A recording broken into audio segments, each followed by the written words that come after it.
दोस्तों नमस्कार, मैं हूं राकेश कुमार। आप देख रहे हैं मत अभिमत। मित्रों, विगत दिनों से लगातार के पाठक मुख्यमंत्री शिक्षा आंदोलन यही चल रहा है। लेकिन जो 3-4 दिनों से कार्रवाइयां चल रही हैं, आप देख रहे होंगे सदन से लेके और जो राजनीतिज्ञ हैं उनका बयान, उनकी बातें, उसमें लगता है कि कहीं न कहीं जो शिक्षक आंदोलन, मूल शिक्षक आंदोलन था, राज्यकर्मी का दर्जा देने वाला मामला था और वो भी बिना शर्त, वो कहीं न कहीं गुम होता जा रहा है। सामने आ गई है कौन-सी बातें? तो क्या सुपर सीएम है के पाठक? क्या के पाठक के सामने किसी की नहीं चलती? क्या के पाठक नीतीश कुमार की भी नहीं सुनते? क्या नीतीश कुमार डम्मी हो गए हैं? क्या नीतीश कुमार को इस्तीफा दे देना चाहिए? क्या नीतीश कुमार किसी रणनीति के तहत के पाठक से इस तरह का काम करवा रहे हैं?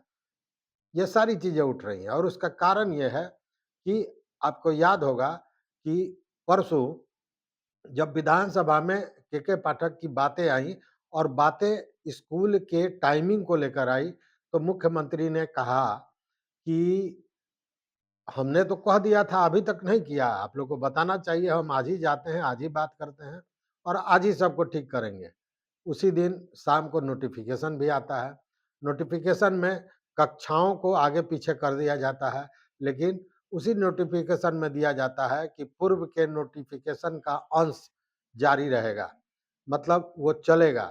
और पूर्व में क्या है कि कब शिक्षकों को आना है, कब शिक्षकों को जाना है, मतलब क्लास का समय तो बदल गया, लेकिन स्कूल का समय नहीं बदला।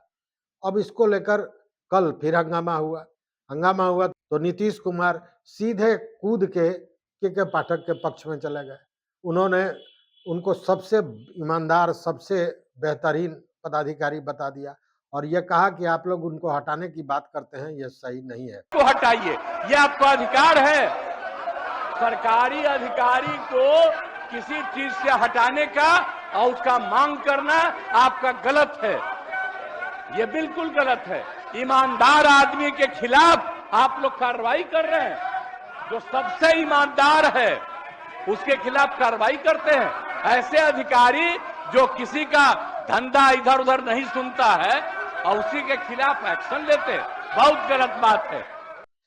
ये सारा वीडियो है, आप देखते रहे होंगे, बार-बार उसी चीज़ को दोहराने की ज़रूरत नहीं है। लेकिन इन सारे चीज़ों के बाद फिर कल यही मामला हुआ। जब यह मामला हुआ तो शिक्षा मंत्री सामने आए, नीतीश कुमार भी आए और उन लोगों ने ये कहा कि कक्षा 10 से 4 चलेगा, लेकिन 15 मिनट पहले शिक्षकों को आना होगा और 15 मिनट बाद जाना होगा। मतलब 9:45 तक शिक्षक स्कूल में पहुंच जाएंगे, 10 बजे से वर्ग होगा, 4 बजे वर्ग समाप्ति होगी और उसके 15 मिनट के बाद शिक्षक घर जा सकेंगे। शिक्षा मंत्री ने भी यही बात कही और इसी बीच के पाठक साहब के गाली का मामला आ गया। वो गाली का वीडियो जो उन्होंने जो वीसी कर रहे थे उसमें उन्होंने शिक्षकों को गाली दी थी, वो मामला आ गया। उस पर कल दिन भर सदन में हंगामा होते रहा। विधान परिषद के सभापति हैं देवेश चंद्र ठाकुर, उन्होंने बाज़ाब्ता एक कमिटी का गठन कर दिया है, जो कमिटी देखेगी, जाँच करेगी कि उन्होंने जो गाली दिया है और उस पर सरकार को जो अपना अनुशंसा करेगी, जो जाँच प्रतिवेदन दिया जाएगा, उसके आधार पर सरकार कार्रवाई करेगी। लेकिन नीतीश कुमार ने कल जो कहा कि 9:45 से शुरू होगा शिक्षकों का मतलब काम और 4:15 बजे समाप्त होगा। 4:15 में शिक्षक अपने घर जा सकेंगे। लेकिन इस पर कोई नोटिफ़िकेशन नहीं आया। हालाँकि बार-बार शिक्षा मंत्री की भी स्थिति बड़ी बुरी है इस मामले में, इसलिए कि वो कह रहे हैं कि जब सदन में माननीय मुख्यमंत्री ने घोषणा कर दी तो वही माना जाएगा। वही माना जाएगा तो जिस तरह पहले दिन मुख्यमंत्री ने कहा कि हम आज ही बात करते हैं, ठीक कर देते हैं और शाम में ही नोटिफ़िकेशन आ गया, तो उसी तरह इसका भी नोटिफ़िकेशन आना चाहिए था, नहीं आया। आया क्या? तो बाज़ाब्ता इसमें आप देखिए कि भोजपुर के डीओ का एक लेटर जारी हुआ है, जो वायरल हो रहा है।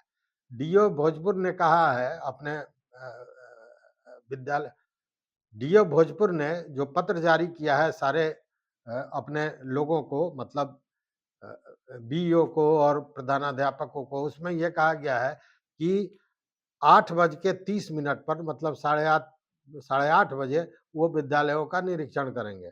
अब बताइए, जब 9:45 में शिक्षकों को आना है तो 8:30 बजे जाकर दीवार का ईंटा गिनेंगे डीओ साहब क्या? मतलब कि कहीं भी एकरूपता दिखाई नहीं दे रही है। कार्यपालिका में और विधायिका में एकदम जमीन आसमान का अंतर है, और यही कारण है कि अब तो जो विपक्षी दल के नेता हैं वो लोग बजाबता कह रहे हैं कि सीएम को रिजाइन देना चाहिए। जब एक पदाधिकारी मुख्यमंत्री की बात तक नहीं मानने को तैयार है तो उस स्थिति में उनको रिजाइन कर देना चाहिए। तो क्या सीएम रिजाइन करेंगे? लेकिन सबसे बड़ी बात है, जो प्रश्न है वो गौर करने वाली बात है कि यहाँ पर मुख्यमंत्री एक के पाठक को लेकर बुरे फंस गए हैं। और मैं ये क्यों कह रहा हूं? इसलिए कि गाली वाले मामले पर आप देखिए कि गाली वाले मामले पर जो आज एनडीए के घटक दल में सबसे बड़ा दल है भाजपा, भाजपा के नेता भी बजाबता, जैसे शाहनवाज हुसैन साहब, वो बजाबता सदन में उनका बयान आता है और वो भी विरोध करते हैं। के पाठक का विरोध विपक्षी पार्टियां कर रही हैं, ये बात समझ में आता है, उसको राजनीतिक नजरिए से देखा जा सकता है, लेकिन भाजपा के लोग भी उनका विरोध कर रहे हैं। कुछ अलग बयान आता है, जो विजय सिन्हा है उप मुख्यमंत्री, वो अलग बात कर रहे हैं, सम्राट चौधरी अलग बात कर रहे हैं, मुख्यमंत्री की बात अलग है, और उन मुख्यमंत्री की बात को दोहराते हैं शिक्षा मंत्री, और काम के पाठक कोई दूसरा कर रहे हैं। जो चिट्ठियां डीओ के यहाँ से जारी हो रही हैं वो दूसरी बातें बता रही हैं। मतलब कहीं मतैक्य नहीं है। लेकिन इतना तो तय है कि के पाठक मुख्यमंत्री के गले की हड्डी बन गए हैं, और मुख्यमंत्री को या के पाठक को इसका खामियाजा भुगतना होगा। खामियाजा मुख्यमंत्री को, मैं चुनाव की बात नहीं कर रहा हूं, मैं इसके पहले की बात कर रहा हूं। मतलब जो एनडीए की सरकार चल रही है उसमें आपसी खींचातान कितनी हो रही है इसका अंदाजा किया जा सकता है। लेकिन हठी दो ही आदमी है अभी इस बिहार में, एक नीतीश कुमार और दूसरा के पाठक। न के पाठक अपने हट को छोड़ने के लिए तैयार हैं, न नीतीश कुमार छोड़ने को तैयार है। और नीतीश कुमार ने तो के पाठक को बिहार का सबसे ईमानदार और सबसे बेहतरीन पदाधिकारी बता दिया, जबकि गालियां वही दे रहे हैं और व्यवहारिक आदेश वही दे रहे हैं। सारे तरह के का जो यह हंगामा चल रहा है उसके जनक, उसके पुरोधा के पाठक हैं, लेकिन वो सबसे बेहतर है। इसी को लेके आज सदन में एमएलसी जो सुनील सिंह है उन्होंने कह दिया कि सीएम प्रोटेक्ट कर रहे हैं उस व्यक्ति को, और सीएम कह रहे हैं कि सबसे बेहतरीन आदमी है, सबसे अच्छा और ईमानदार पदाधिकारी है। अगर वो, जबकि सदन के सारे सदस्य उनको, उन पर आरोप लगा रहे हैं, उनकी भर्त्सना कर रहे हैं, उनकी शिकायत कर रहे हैं, तो अगर नीतीश कुमार को लगता है कि इतने ही अच्छे हैं तो के पाठक को सीएस बना दे, मतलब चीफ सेक्रेटरी बना दे, पूरे बिहार का काया पलट हो जाएगा, पूरा बिहार सुधर जाएगा। हमने अनेक समाचार पत्रों में देखा कि माननीय मुख्यमंत्री जी उस पदाधिकारी को प्रोटेक्ट करते हुए यह कह रहे हैं कि यह काम आपका नहीं है, हम आपके कहने से नहीं हटा सकते हैं। महोदय, हम ये कहना चाहते हैं, जहां जितने भी विद्वान सदस्य यहां बैठे हैं सभी लोग बराबर हैं महोदय। इतने लोगों के द्वारा उक्त पदाधिकारी पे आरोप लगाने के बाद भी अगर माननीय मुख्यमंत्री जी के नजर में वो योग्य पदाधिकारी हैं तो हुजूर हम एक सलाह देना चाहते हैं, उनको बिहार का मुख्य सचिव का प्रभार दे दिया जाए, या मुख्यमंत्री सचिवालय में वैसे योग्य पदाधिकारी को ले जाया जाए महोदय, ताकि पूरे बिहार को व्यापक रूप से इसका समझिए उनको उत्तर काल लिए जाएंगे।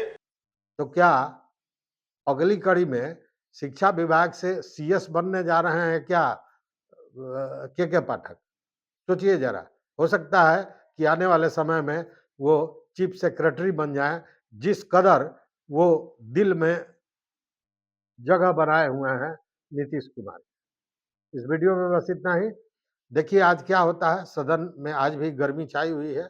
वीडियो पर नए हो तो निश्चित रूप से सब्सक्राइब कीजिए, लाइक कीजिए, दोस्तों के साथ शेयर कीजिए और अपना मत जरूर दीजिए, अपना विचार जरूर दीजिए, क्योंकि वही हमको दिशा निर्देश देता है।